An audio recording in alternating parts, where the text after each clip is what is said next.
Thank you for listening to the Real and Raw podcast. For more information, you can find us at inspiringhope.org.au or join the mailing list. Journey with us as we aim to inspire the hope of Jesus from generation to generation. We are praying for you. Have a blessed day.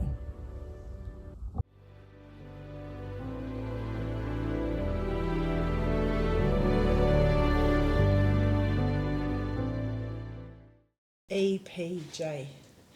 It's EPJ. EPJ. Can we make something with that? I don't know. But welcome to your... Wait, hang on. Is this the family room? The breakfast kitchen. bar? That's where we eat. I call it the kitchen table. This is the kitchen table. We have a dining room table that's I've already lost it. yeah, Okay. that fits 18. This is the kitchen table. So this is just... Okay. But Phil made this. Oh, did you? Yeah, so for his birthday I bought him some Victorian River Red gum and said make me a table, and he did. And how old is it? 20? 20 years, I think. Oh, Yeah. wow. Yeah. It's like...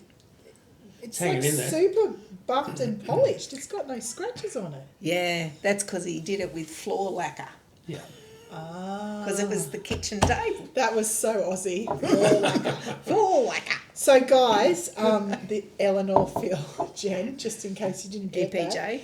And we're at Phil and Eleanor's house in Goulburn, and we're going to have a Journeys with Jesus conversation about marriage.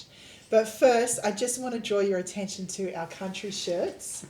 There's this authentic, mine's just a ring in, and it is quite hot. Phil was like, next time wear a t-shirt so you can just have a bit of airflow. So, but apparently you were telling me these are waterproof. Yeah, I've got one for that reason. Oh, yeah, I've just got one because it was pink. And I knew I was coming to do this and I was going to interview you guys. So now tell me what you're drinking. Phil, we'll start with you. Just straight long black coffee out of a mug that got me through the last, 3 or 4 years of work. That got you through the last. I think Matt and Beth gave it to you, didn't they? Oh, but I think it was a first Christmas coffee. present. But remind you, just coffee first and then everything else follows along. Get through. So just a long black. Yes. Is that what you always drink? Yeah. Oh, the no hardcore. milk, no sugar, no cold water. Okay. Just as it comes. Yeah. Hardcore. All right. Double That's shot. Awesome. Double shot. Yeah, Okay. it's possible. We It's actually walked possible. into a cafe once and this guy looked at him and goes, double shot long black, and I went, does he really look like that? But apparently he was the barista that used to serve him at work who had changed, but I thought, oh, it's that obvious. So he had some inside knowledge. Yes, did, yeah. yes, but he remembered him. Yeah. Okay. All right. You've got your collagen coffee, but you didn't tell us about your mug. Yeah, but it's empty now. But Oh. this mug I actually got whilst as a thank you gift for a camp, an Inspiring Hope camp, actually. So Beautiful. when I pull it out, I remember to pray for all the girls. And in fact, in my pantry door, there's a heap of bits of paper. Yeah. And when I open my pantry door, corkboard bangs and it reminds me, pray for the kids, pray for the kids, pray for the kids. So when I use mugs like this, it's a reminder, pray for the kids, Yeah. that have been through camp. Yeah. Yeah, I love that. I don't know if we've always given them out, but all the ones that we've given out, I keep them for that year, and then I put them in just a special book that I've got, but I keep them next to my bed and I pray for them. Yeah. So guys, welcome to the Real and Raw podcast. We're going to talk about journeys with Jesus in marriage. Annabelle's, I thought she found something funny. But She's joking. so you guys met because you gave something away in the last session we did. You were 16.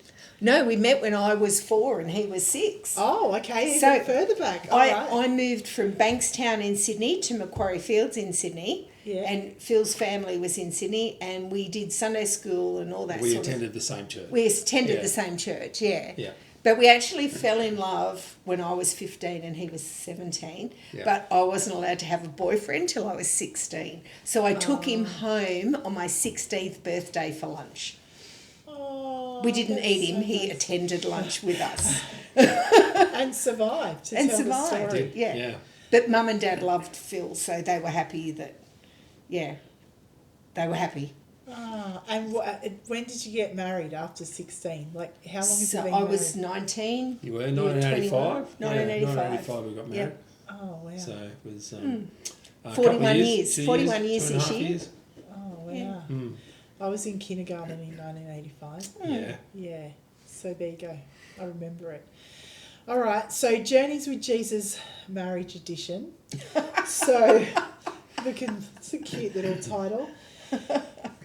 So now this is not tested your marriage, but what was the circumstance that deeply tested your faith during your marriage journey? What are some things that and there's probably, to me, there's quite a few, and they're probably going to be different between each of us. But a lot of them relate to times where whatever your view of marriage was at the time, it just wasn't that. So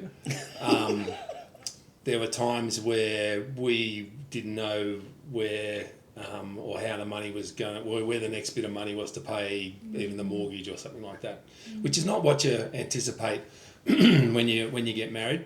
There were times when Elle had a bad car accident, and that changes everything when those sort of things happen, and it does test your faith, and it certainly puts a different spin on what being married is like at that time. And whilst they're probably negative ones, there's just also been equal amazing positive ones as well. Yeah. And there's lots of those. Yeah. Wow. Okay. What about for you? No, I'm not a worrier. Right. So I wish I had that. I, We couldn't like, be further. I'll make it work. I'll somehow make it work. There's got to be a solution. We'll make it work. Yeah, it was a worry when we had no money and stuff, but you know, I just bought day old bread. It was 90 cents instead of $2, and made that work. And poor Phil, he had to take sultana and honey sandwiches to work for quite some time because that's all we had in the cupboard. But he did that so that we had money for other things, and you know, garage sailing for birthday and Christmas gifts for the kids and stuff like that. Like, to me, it was a challenge. Yeah. That worked. So, you know, I'm not scared of op shopping. It doesn't worry me. Yeah. You know, like, we just made it work, and it just always was. It was more probably around, like, Phil was studying at one point, but like working during the day, then studying at night, and then we also needed to continue doing our ministries because we were committed to that. So that was sometimes tough, like, you know, what do you give up? Work, study, or your ministries? Yeah. Ministries would be the easy one, but not necessarily the best one to give up. Right. Yeah. So I'm going to take a step back, just hearing you say some of that. So, and look, you might not have an answer for this, but it's funny when you say what your idea of marriage is, because when I look at you guys, and I know you're not like the compliment type, but like when I was talking to Steve-O, like when we first met, I was talking about people's marriages that I really respected, and yours was one of them. And like, that's just nice. Well, yeah. Well, I mean, the fact that you were together, you know, after all those years. I mean, I've been out of school for a long time, but I remember towards the end of school, a lot of my friends' parents separated for whatever reason, and it was very tough for them. But did you sort of, when you were growing up, have any idea of the person you wanted to marry? Like, were you looking for certain things, Phil? Yeah, and in some ways yes, in some ways no. Yeah. And I suppose that's the whole point of having a friend group and spending time with somebody who potentially could be somebody you may marry down the track, is to understand what they're like. Not so much trying to fit them in a box, but to know if this person is like this, or this is how they react to this, this or that circumstance. Is that something that I'm okay with?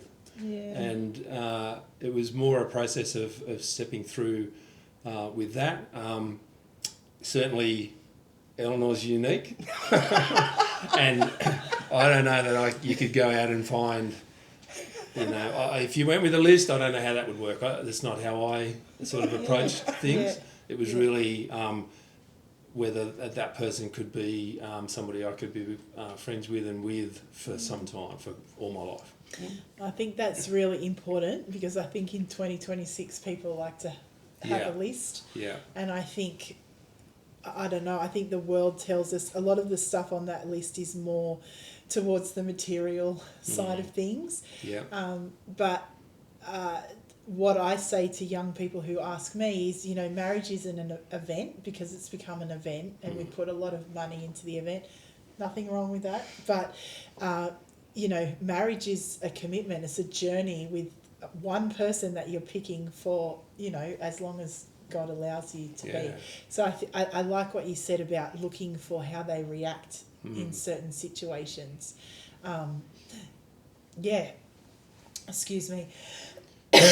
And just, how they, sorry. And keeping in mind too that you don't have a crystal ball, and you're never ever going to see them in every single circumstance. So being understanding and Terrible. willing to be gracious as well, and to accept, and also being aware that you're never the perfect partner either. That is a very good point. You're never the perfect partner. What about you, looking at Phil? So the only thing on my list was that they had to be taller than me. I'm a very strong person, and I also needed to have somebody that made me feel protected. I didn't necessarily have an ideal childhood. So, and I had to do a lot of standing up for myself. Even at high school, I was one of very few girls. It was a boys' school that changed to a co-ed school. Very few girls. So my first day at high school, there was a pig farrowing, which is having babies. And the challenge was, make one of the girls do it. They've come in and wrecked our school. So I rolled up my sleeves and I got down and I helped that pig give birth. So I'd had to stand up for myself my whole life. Yeah. So I needed to have somebody that could make me feel protected. Yeah. So, and part of that was taller than me, because for my generation, I'm quite tall. But when I was younger, about 15, I was doing creche at church. And Phil's brother was actually supposed to be rostered on, and he piked at the last minute. And Phil said, I'll come and help. And I saw him with the young babies. Yeah. And I saw him cuddling the young babies. And it was just like, oh. Yeah. How lovely is that? Yeah, because I always loved kids and wanted, to have ministry. And on land, he loved kids, I love kids. And as soon as we got married, we knew we wanted to live on land. It was a dream that we spoke about. Yeah. Like when we were dating. Yeah, wow. Yeah, so. Yeah. Were you going to say something? No.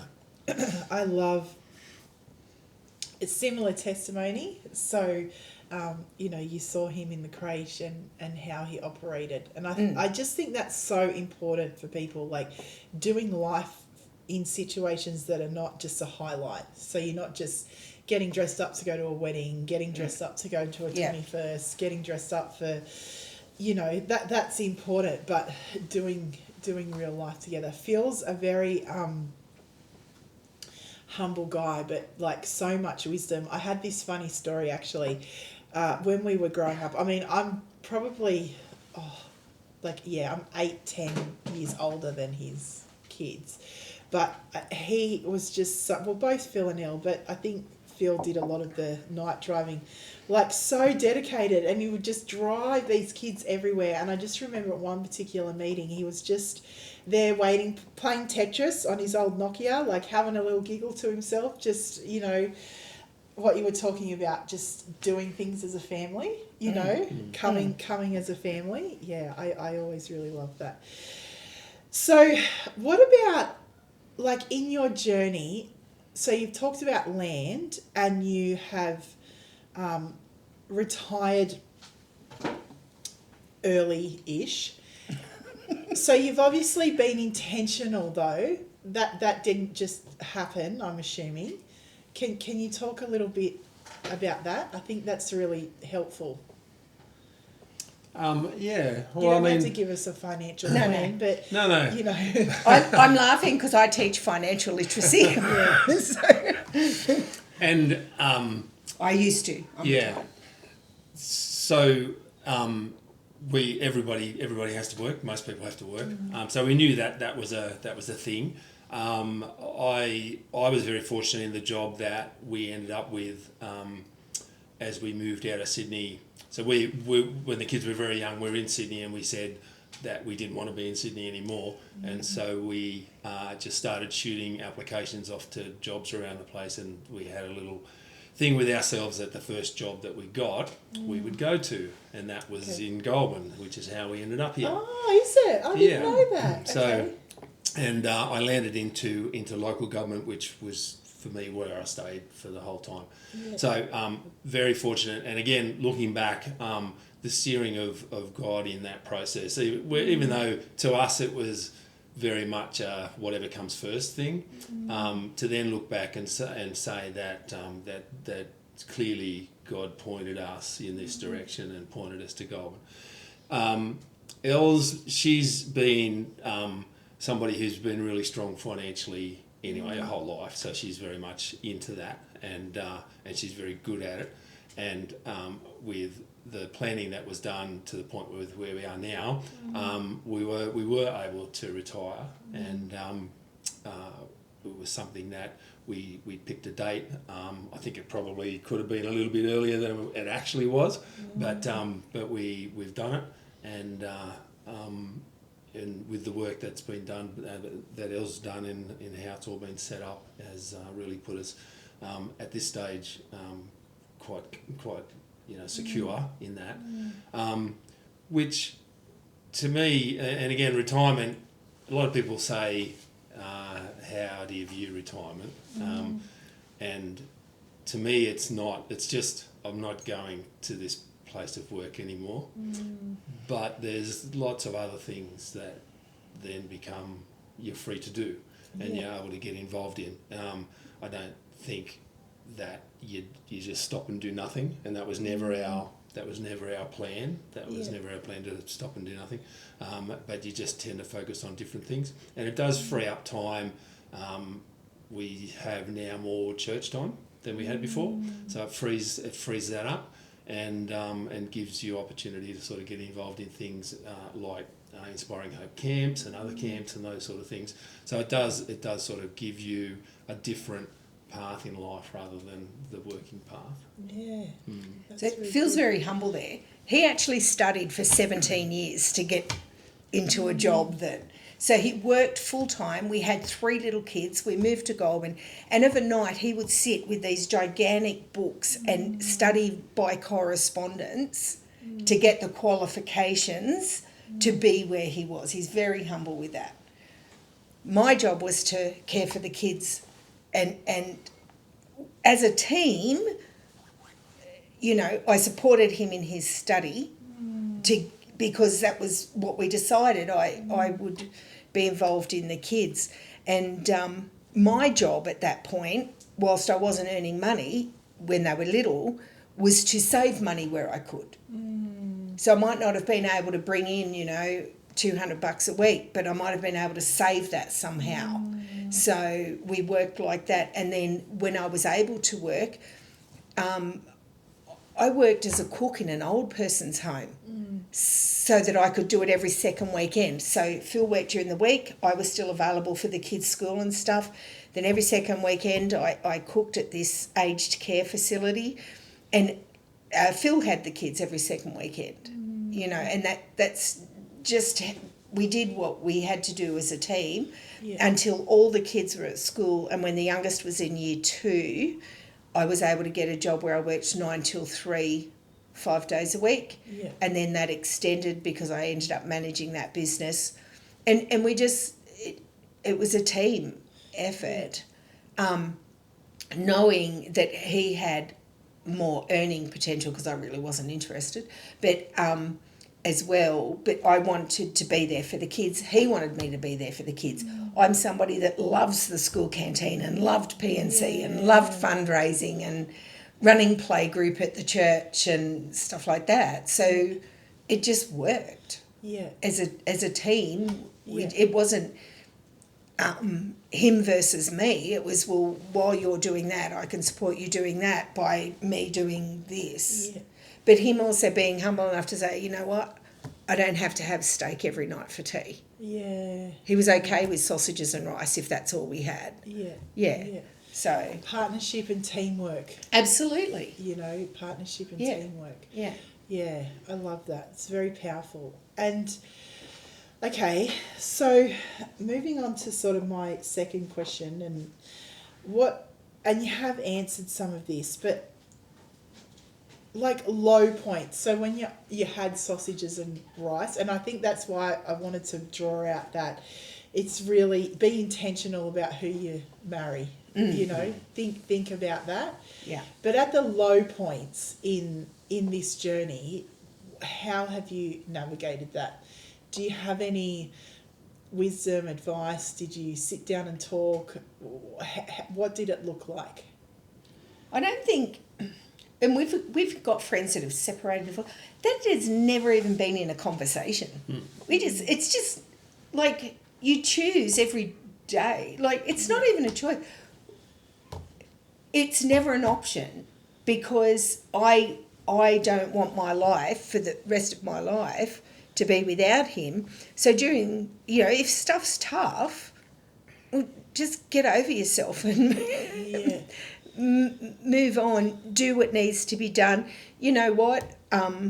Communication methods are different. You have to navigate that as you go through marriage, and when times are tough, when there's no money, the kids are sick, you're both working, stuff, that's the hardest time because you don't have time to communicate. So that's when sometimes you just have to go, well, you know, you do you, I'll do me, and it'll work out in the end because I can't go for that long without actually being together. Yeah. Yeah, and I think it is a lot of that.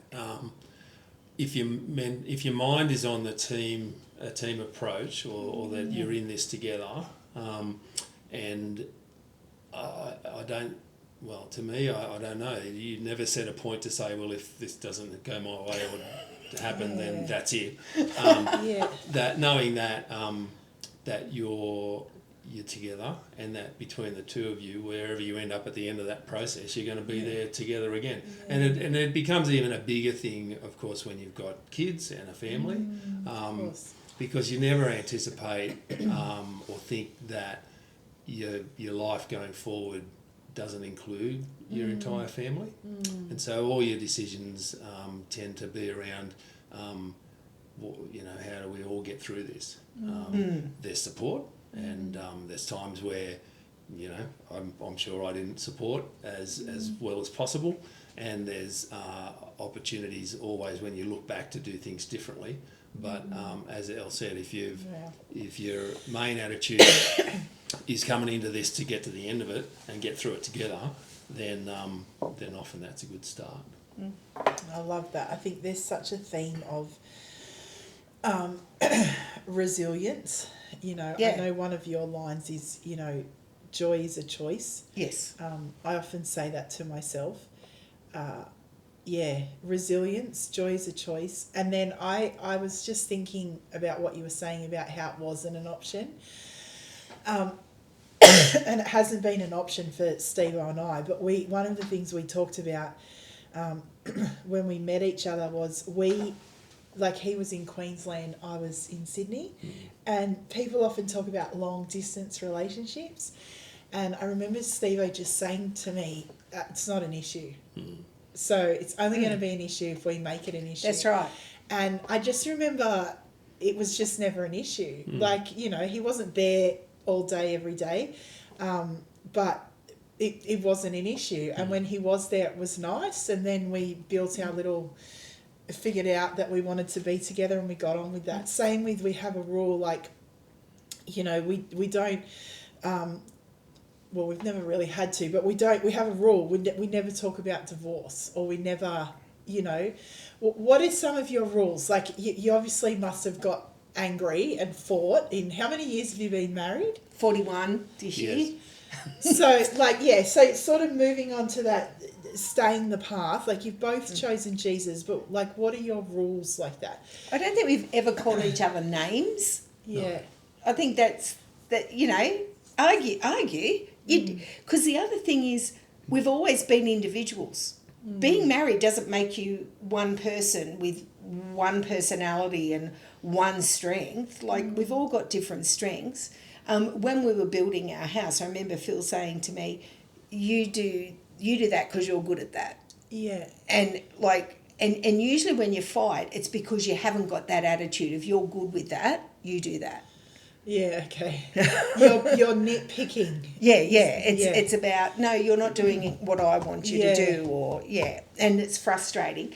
But yeah, you know, you just don't go to bed still fighting. In fact, we often say to each other just before we go to sleep, I made the right choice. You know, like, that's the thing. Because you do still choose each other every day. Yeah. Because divorce is so easy now. Yeah. But, you know, but it's not like you have to sit there and go, oh, am I going to stay or am I going to go? Ever. I've never. Yeah, that's never... And I suppose that's your frame of mind as you tend to approach different things. And again, as Elle said there, you will have to face different things. There will be times where you just don't agree, and often it's very important to you to do that. But usually around money. Your frame of mind as you go into that is, you know, again, very important, because if it's framed around an ultimatum at the end of that discussion, then you'll be disappointed at the end of it. And as much as each of us have had to give and take as we go through that, then the central outcome of those discussions have to be, well, what are we? How are we going to come out at the end of this as we do things together? And of course, if you know, there are decisions around what God wants us to do, then that's in there as well. And having a in your mind, I suppose, a biblical view of how God expects us to behave, then overlays that into how you actually behave to each other. We don't get it right all the time, but certainly if that's in the forefront of your mind, then it's another thing that stops you getting to the point of, well, you know, if you don't do what I want, then that's the end of things. So, and it's you know, it's not easy. There's lots of finding your way and understanding and discovering different things as you go through, but it's worth the effort. It's worth the effort. So I've got two questions that come out of that for me. So you can think about them. In my marriage counselling, a line that came up was learn to fight well. And so Stephen and I have rules for arguments, right? They don't always be adhered to, but how do you... I know fight sounds a little bit extreme, but obviously you have differing opinions. Like, how have you learnt to fight well, and how have you kept Jesus at the centre of your marriage all these years later? Like, you obviously both love Jesus individually, but together. I think that last question, like, you know, as I said, we did creche at 15 together.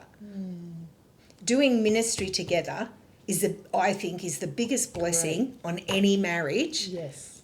Being in ministry together, like our kids, we taught Sunday school together. Phil played guitar for the tiny little kinder Sunday school while I did the primary school Sunday school. Then when we started a youth group, we did that together. We used to, when in the days of choruses before church, we did that together. In fact, in 1978, I think. Somewhere there, yeah. We came to Goulburn. We were in a singing group. We weren't even dating yet. We were in a singing group. So I was a singer. He was a guitar player. Okay. And it was Goulburn Baptist Church's 100th anniversary or something. And our group was the guest entertainers. This is the 70s. Yeah, so we all had the T-shirts that matched and everything and did the actions. And even then we were together, and there's actually a photo of us at the hall of our church that we now attend, where Phil's sitting at the front on his guitar and I'm up on the stage doing the actions to a song. And it's like, just ministry together. Yeah. And then for our kids, we did that.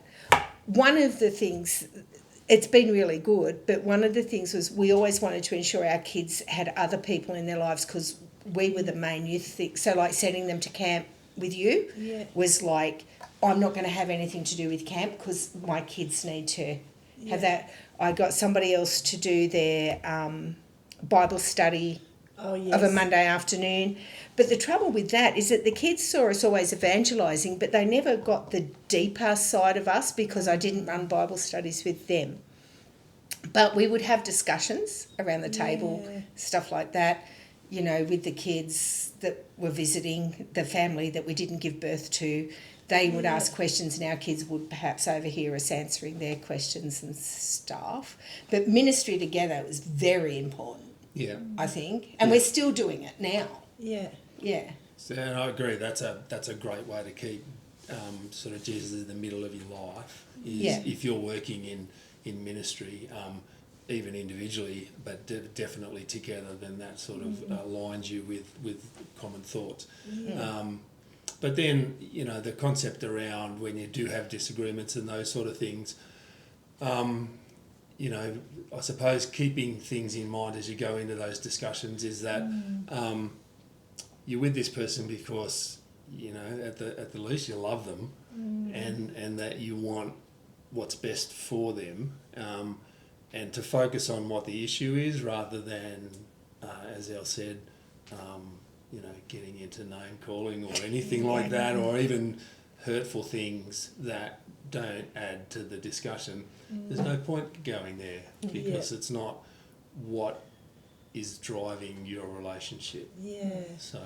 So just focusing on what the actual issue is and not over personalising things and and that takes practice. You don't always get it right first time, but it's certainly something to keep in mind as you do it. But I think it's also important for your kids growing up. It's important for your kids to see that. And we also came from two different backgrounds where I had to fight every day of my life, whereas Phil was never allowed to fight. So, to come into a marriage, like you'll notice, and it's beautiful, but Phil says, we got a job. No, he got a job. I just happened to be his wife, So he's very much at the whole thing. So we talk in different ways, we communicate, we argue in different ways. So I had to learn to not be a firecracker. And he had to learn to say, I. Because it's always we. And I'm like, no, I.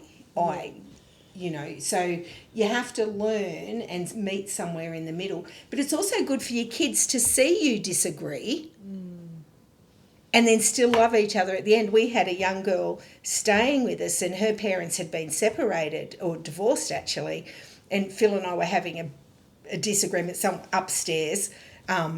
It was just a discussion and she was so upset. She thought we were going to divorce. And our kids had to say to her, no, they're just disagreeing. They'll be fine. Having a discussion. Having a discussion. It might have been heated, but we were just having a discussion.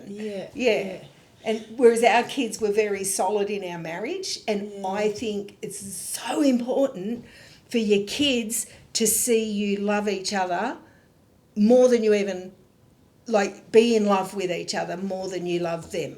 Like, your kids need to feel secure in your love and protection and all that. Yeah. But to see their parents in love, so grounding.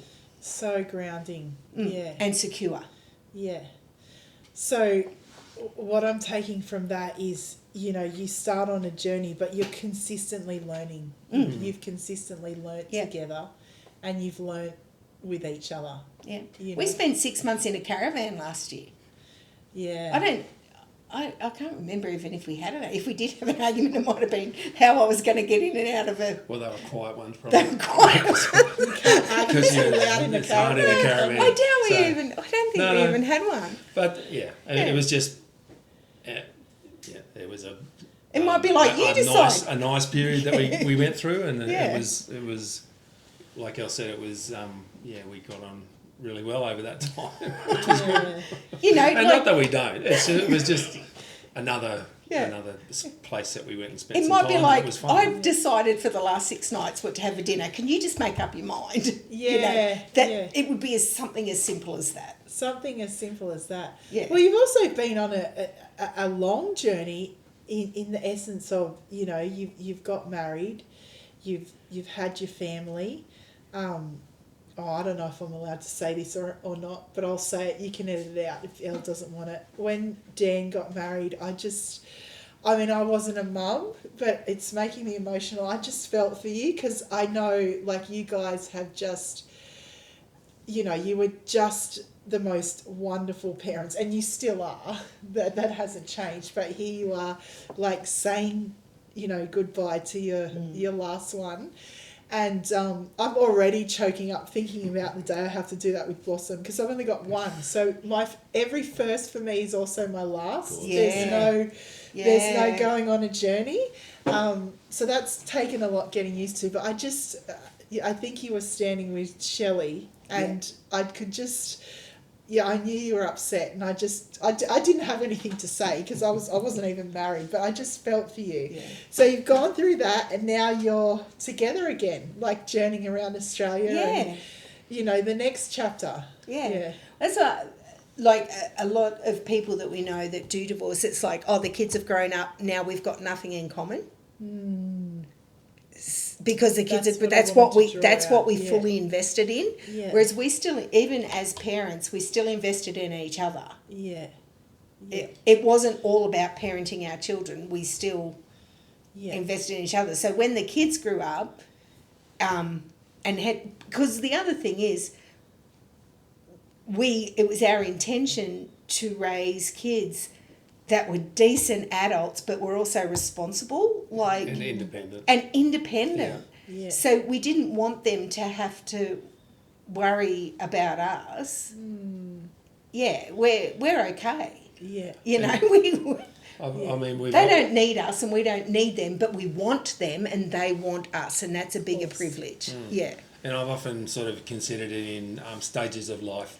And it starts right from when you're born. But as you get into your stage of life where your kids are really little, that's definitely looks and feels in a certain way. Yeah. And then as they get older, and we were fortunate that they did that nearly together because they're close in age. Yeah.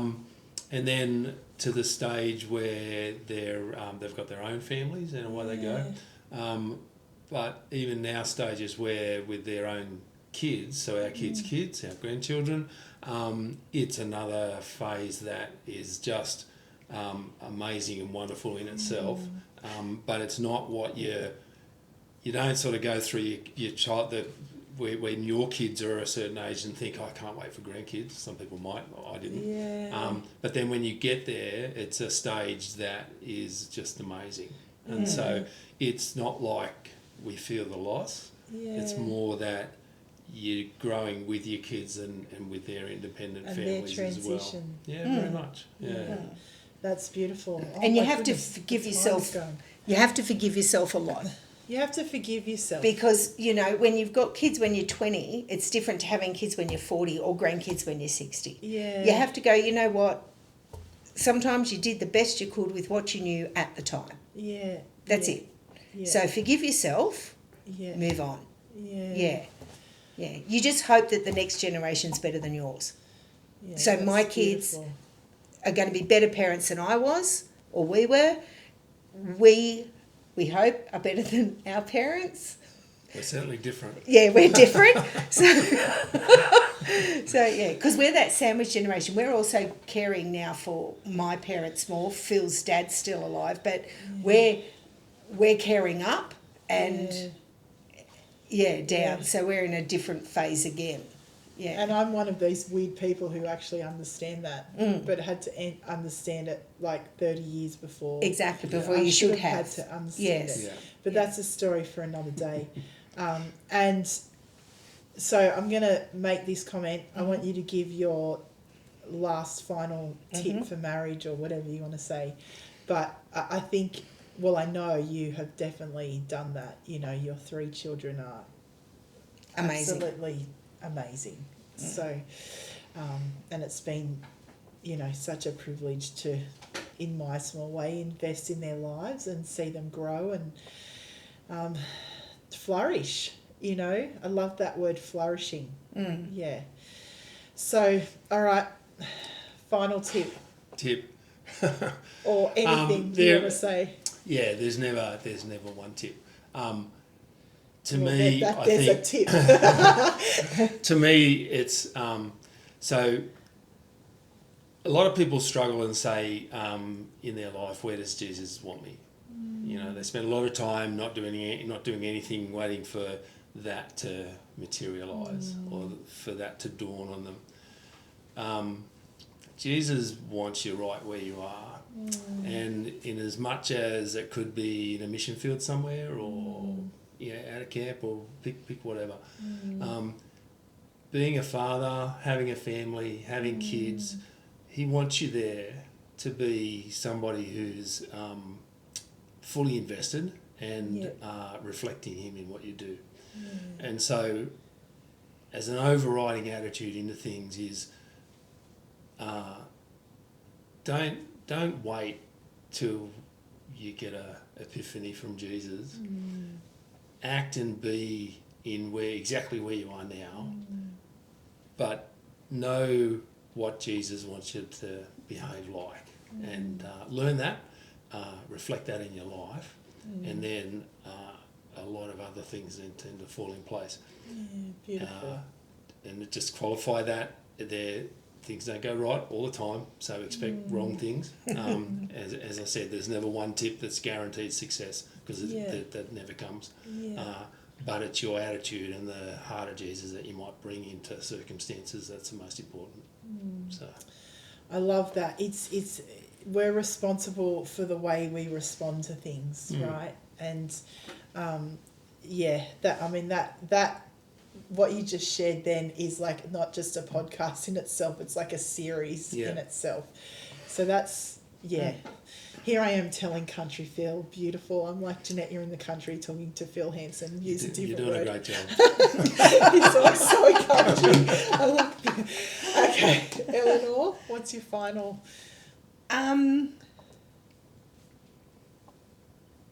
I think I've had a lot of people, even you yourself, say, your kids are amazing. How did you do that?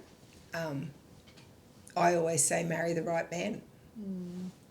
Like, make sure that God's in there, do ministry, like somebody that you can actually do life with. And if you've got a relationship with Jesus, then that's a major part of your life. So you better make sure that the person you marry is invested in your life with Jesus as well, in all of it. Support you in ministry, you support them in ministry, but also in parenting, how you parent your kids, and when tough stuff happens, just reflecting Jesus in how they respond. I just think that is such a great place to end. You're at my wedding. I got married so much later in life, and one of the things my mum spoke to me about was, not that there was ever a time where I was planning to do this, but she's like, Jeanette, don't settle, wait for the right man. And a lot of the people who got married before me who did settle, especially when you get to that 33, 34 age, you start to panic, like, because I mean, some people have finished having their families then, you know, and you start to panic, and such great advice. So no panicking, wait for the right person, whether you meet at 4 and 6 or you meet at 38, because that's just going to help a lot, you know. Me with my whole 7 years of marriage here, giving you a tip. So anyway, thank you, But guys. 7 years is It's big valuable. these days. It's valuable. 7 years is big these days. It is big, which so- is such a shame.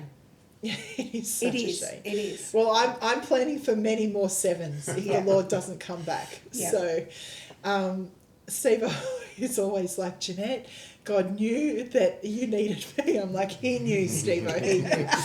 So God bless him. Yeah. But thank you, guys. Thank you for having us in your home and for your hospitality and just for loving all of us, the great all. I'm using the word we, but all the people that you've welcomed around this table. Yeah. And just, you know, especially for your investment in my life and my family's life. I always It's been a appreciate privilege. it. Yeah.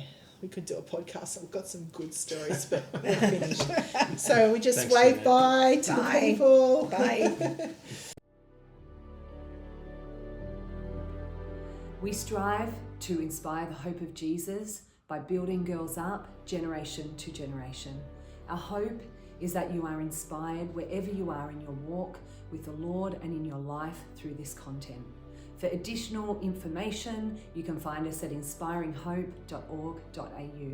We pray that you are blessed and encouraged by the Real and Broad podcast hosted by Jeanette Nolan.